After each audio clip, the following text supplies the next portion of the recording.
Today on the School of Podcasting, we're going to talk a little iTunes feedback, a little Feedburner question. I'm going to talk about not being afraid to try things. But before I do anything, being that you are listening to this, more than likely, if you listen to it on the day it is released, you're listening to this on Memorial Day. And for those of you outside of the States, this is a day where we set apart to reflect and to honor those who have gone before us to help protect this company, those folks that have been in our armed forces. And I'll be honest with you, my dad was in the Korean War and things like that, but it wasn't really till I started to know more and more veterans that I truly realize, number one, the courage it takes, and number two, the sacrifice that these people have gone through to help keep this country safe. So I just want to, before I even get into the podcasting thing, just say a special thank you to anyone who has ever answered the call to be in the armed forces. Thank you very much. And I greatly and deeply appreciate your service.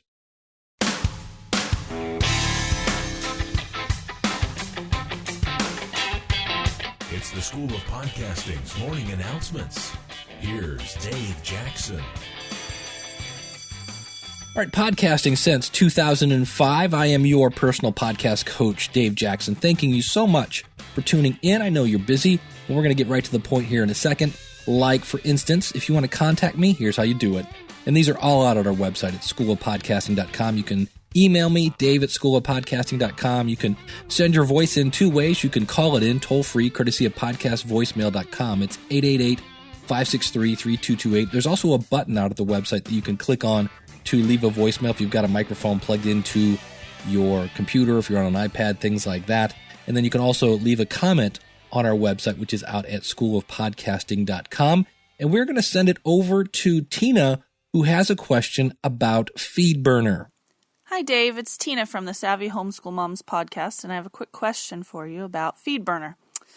So, as you know, we've just started out, and we've been watching our Feedburner stats, and the first time I looked at it, we had 6 subscribers, which is how we started off. And then the next day, it jumped after our release of our podcast. It jumped to 23, and then the next day, it went down to 12. So I was talking to my co-host about this, and she's used Feedburner for her blog for some time, and she says she doesn't really rely on the Feedburner stats because it's pretty unreliable, and she lost 100 subscribers according to her Feedburner stats in one day at one point. So I'm wondering how reliable it is and what your experience has been, and what do you think about the numbers being so wonky like that. So it'd be great if you could answer my question. I really appreciate it, and thanks a lot. Bye. Tina, thank you so much. And yeah, Feedburner was really huge in 2005 because iTunes had jumped on board and we needed a way to add these special codes for iTunes because just a standard RSS feed wouldn't work. iTunes needed your standard RSS plus this special stuff.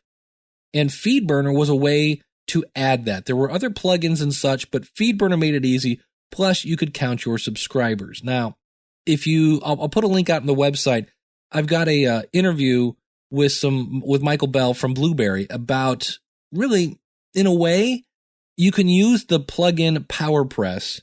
And the thing about it was, whoever you're tying yourself to, whatever you are submitting to iTunes, you're kind of married to that.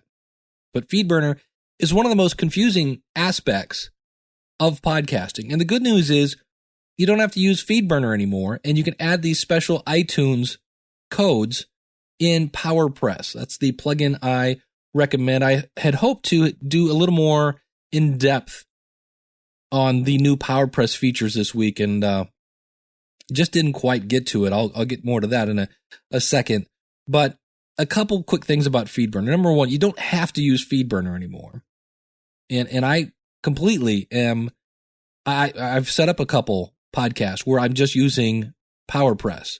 And the whole thing used to be, well, what if PowerPress goes away? Well, you know what? It's backed up by Blueberry. And here's the thing.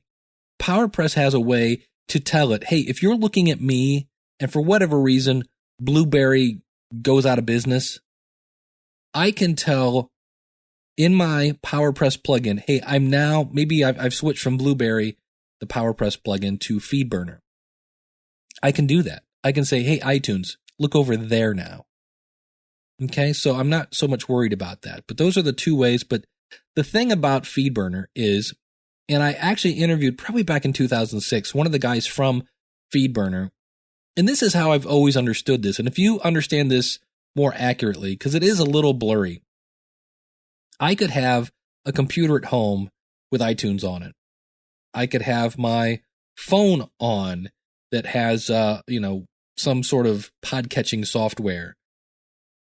I can go to work and maybe I'm allowed to have iTunes on my work computer. All those are looking at your Feedburner feed, let's just say for this example, which is in iTunes. So when I fire up iTunes, iTunes checks your Feedburner feed. In fact, if you leave iTunes open, it may recheck your feed and recheck your feed and recheck your feed multiple times during the day. So I've always looked at Feedburner stats as how many times somebody checked your feed to see if anything is new. And that's great, except it can be easily exaggerated. So if some people only download podcasts on Monday, you might have a huge spike in subscribers on Monday. And maybe they turn their computer off because now they've got all their podcasts and they don't really need to go back and resync or anything like that. Or maybe people only listen to podcasts on certain days. So your numbers in terms of subscribers are going to be all over the place.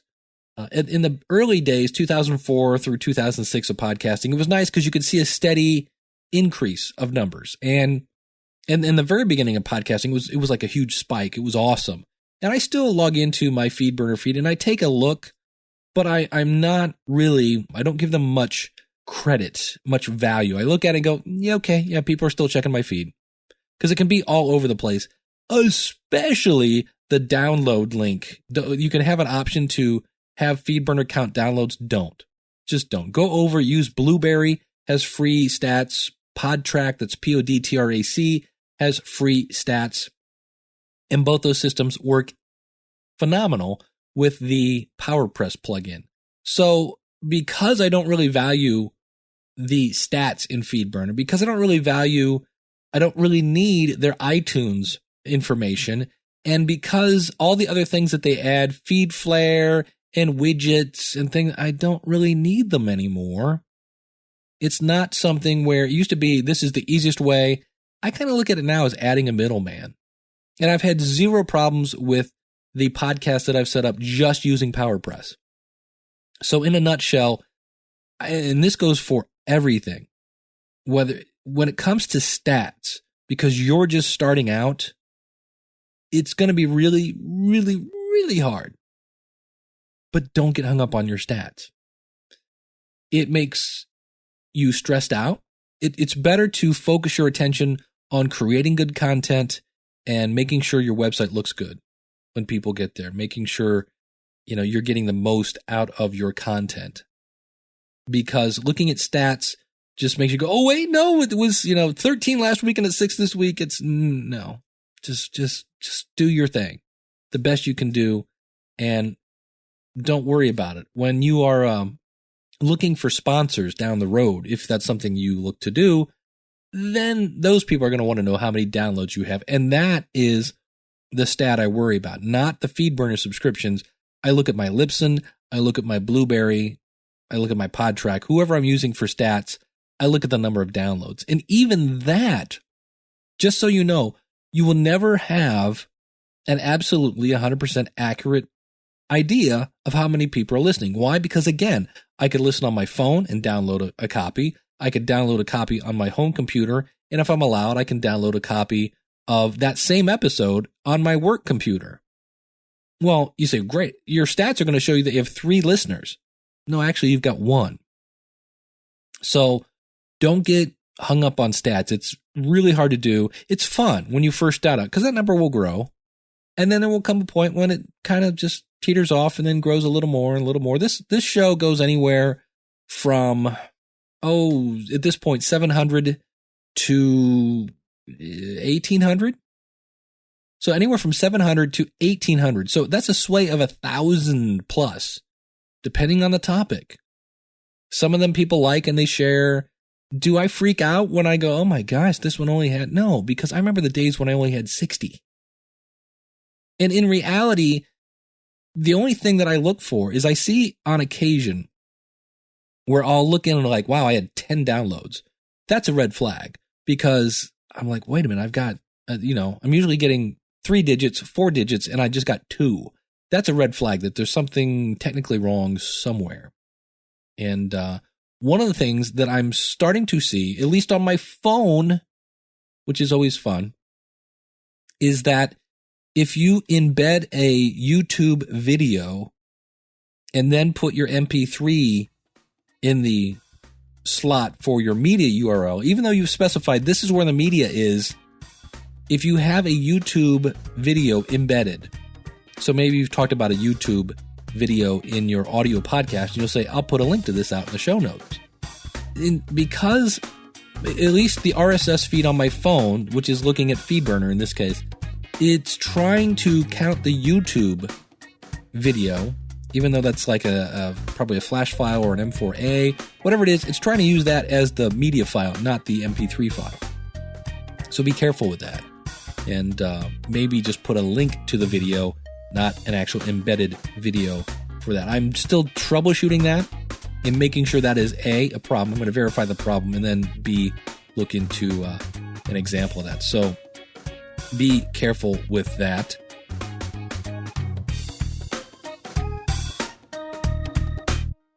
We're going to switch gears and talk about iTunes. And I've got a voicemail here from my buddy Charles from the Bear Crawling Nation. Hey, Dave. I'm trying to speak quietly now because, wow, SpeakPipe went really nuts on the red line here. This is Charles from Bear Crawling Nation, No Agenda Stream, all that jazz. Love the show, of course, and listen to it. And you've motivated me, man. I'm always learning things from you, always learning things from School of Podcasting.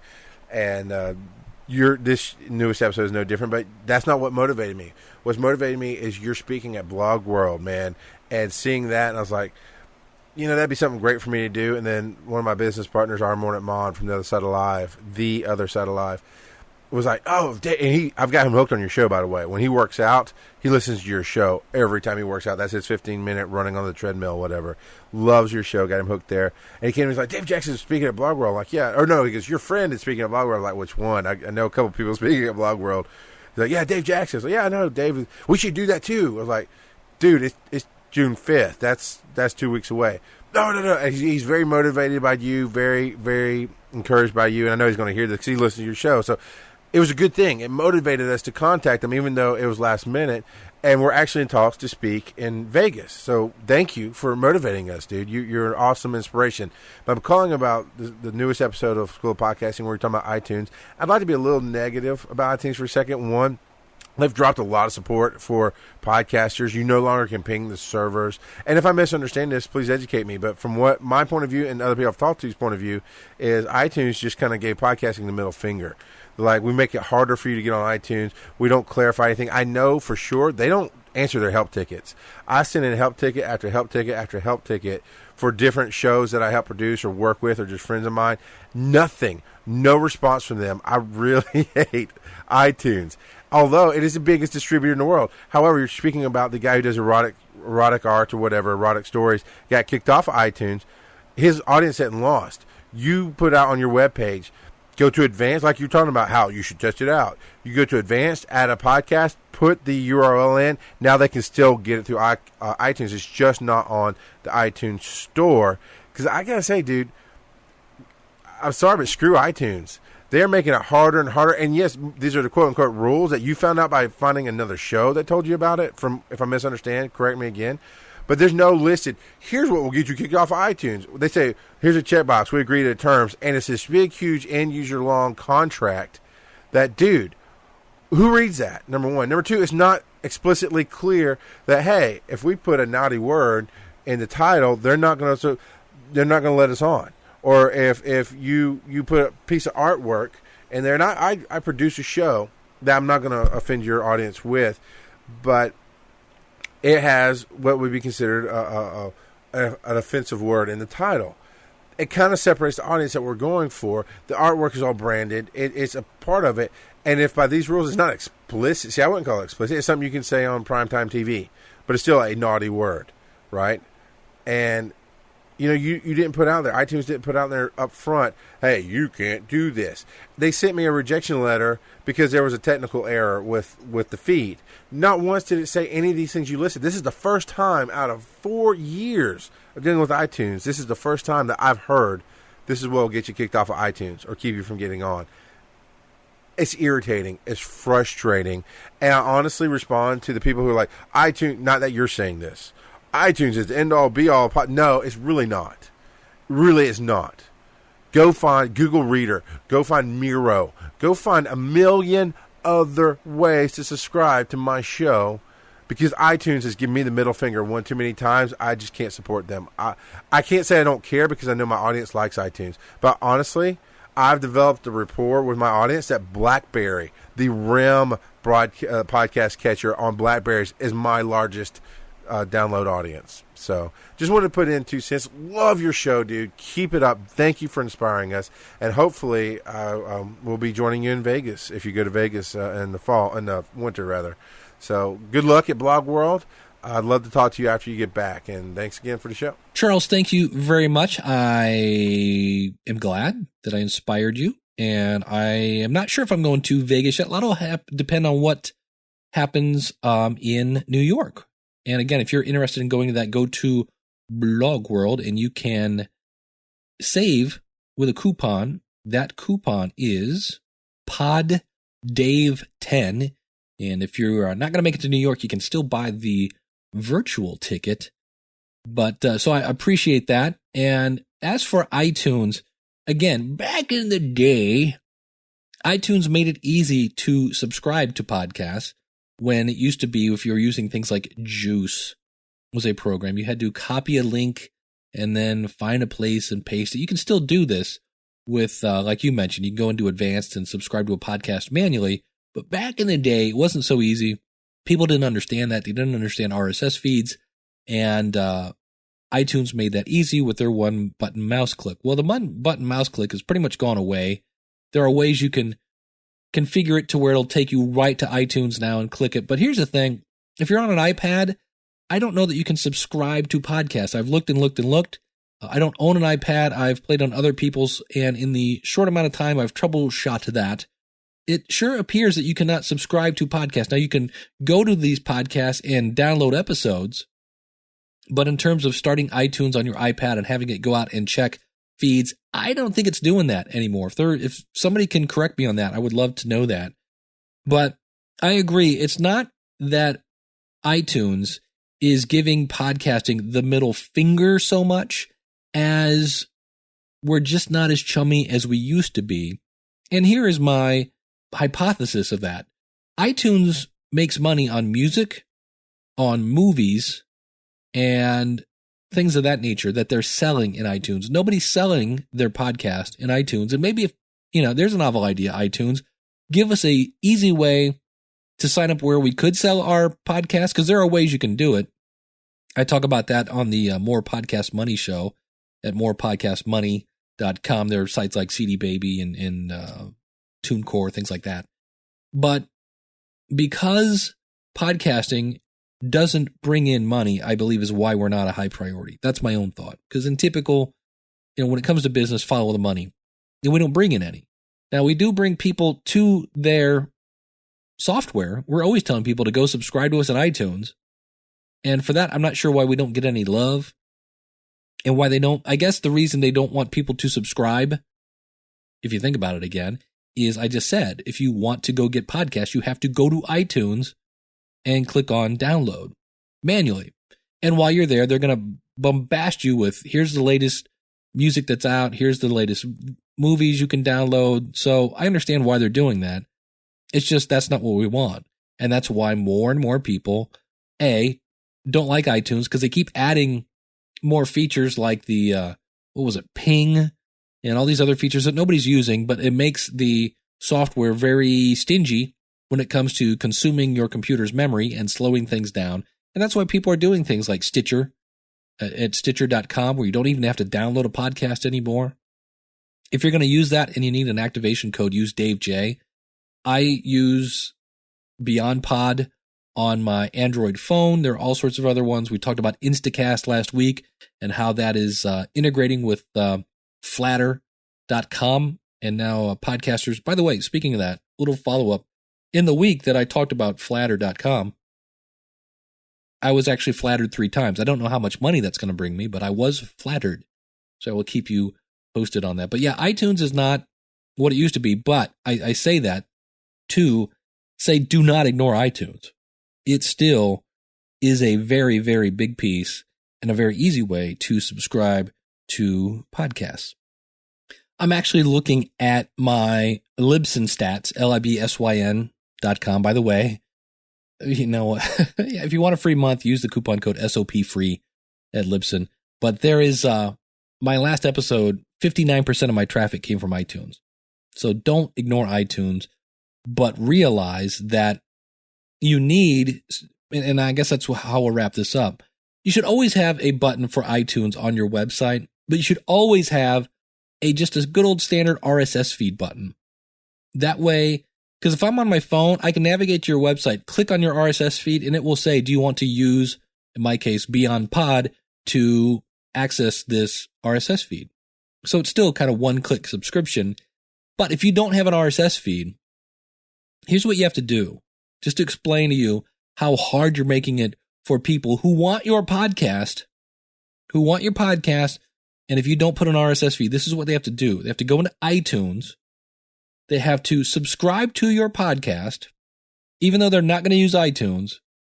Go into iTunes and right-click on the name of your podcast, not an episode, but the name, and I believe it's Get Info, if I remember right. And from there, it will show you the RSS feed that iTunes is looking at. And so then they've got to manually enter that RSS feed into whatever software they're using. Now, do you honestly think people are going to do that? Subscribe to your podcast, wait for that episode to download, go in, right-click on your name of your podcast, go to Get Info, and then look at the RSS feed, and then manually type in that very long RSS feed. Nobody's going to do that. So keep that in mind. Put an RSS feed on your website that's clickable, that's easy to find right there, typically in the upper right-hand corner or the left-hand side, wherever you want to put it, somewhere above the fold if you're looking to increase your subscribers. Charles, thanks for sending that in. Appreciate the feedback. All right, we always talk about, being passionate about your podcast, and you want to be consistent in your delivery, things like that. But also, don't be afraid to try new things and then solicit feedback. So I'll give you an example. And I never would have thought this. We talk so much about having good sound quality. And I did an experiment, did a few, with my podcast called the Logical Weight Loss Podcast. You can find that at logicalloss.com. And what I started doing was taking my portable recorder and walking around wherever I was walking, if it was around the neighborhood, if it was around, I've been going out to a nature center and I'm getting all sorts of fun geese making noises and frogs and the birds and all that. And I sent it out to people and said, hey, is this bothering you? Are you missing the sound of the studio and just me and a microphone?